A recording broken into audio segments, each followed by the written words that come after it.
नाज़रीन, सोभो देरो अगड़ा रोड जो कम 5 सालन खां रोलड़ जो शिकार हुअण खिलाफ इलाके वासन एहतजाजी मुज़ाहिरो कयो।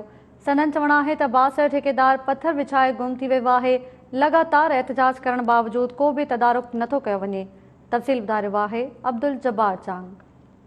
असी इन वक्त मौजूद हैं हिंगोर जा भरसा सोबोदरो अगड़ा लिंक रोड दे जो अज इलाके वासन जो एहतजाज किया अज असी मौजूद हैं उन्हनि सां अचो तो ॻाल्हायूं उन्हनि जो वधीक उन बारे में छा चवण आहे। असांजे इन रोड के तकरीबन 5 साल थी गुज़रिया आहिनि। पहिरियां बि पत्थर तमामु रोयो हुयो, हिन खां पोइ असां एॾो बेज़ार कोठणा थी विया आहिनि। रोड मथां मिटी पाए तरफ़ों विझराए वरी हलनि था गुज़र वीचारा ॾाढो वीचारा ज़ुल्म आहे। 5 साल थी विया आहिनि, को बि नुमाइंदो कोई भी ठेकेदार सां राब्ते में ना आहे, न रोड ठाराइनि था न माण्हू आवाम जी जांच ॾियनि था।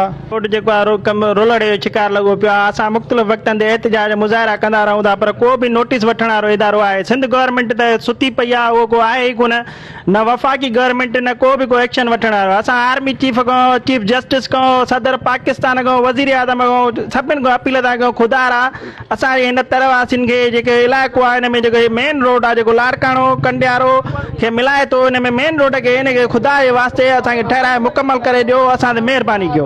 असां केतिरा ई चकर कंदा रहिया आहियूं।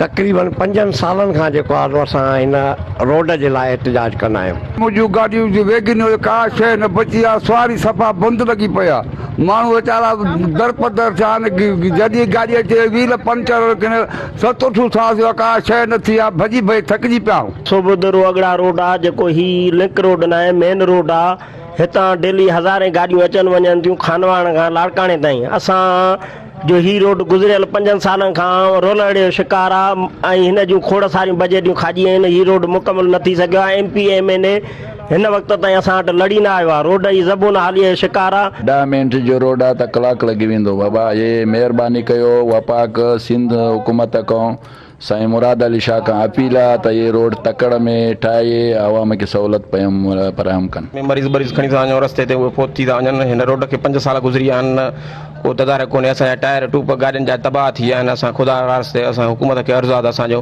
मालिकी करे रोड जी को संभाल करे असांखे रोड ठाराए ॾिनो वञे। हिननि आला अमलदारनि ऐं वसवारनि खां मुतालबो कयो त जीअं असांखे रोड ठाहे ॾिनो वञे, जीअं असां मां पखिड़ियल बेचैनी ख़तम थी सघे। ॿिए पासे अव्हांखे ॿुधाईंदो हलां, हिननि जो इहो बि चवणु हुयो त केतिरनि सालनि खां असीं एहतजाज कंदड़ आहियूं पर रोड मुकमल न आहे थी सघियो।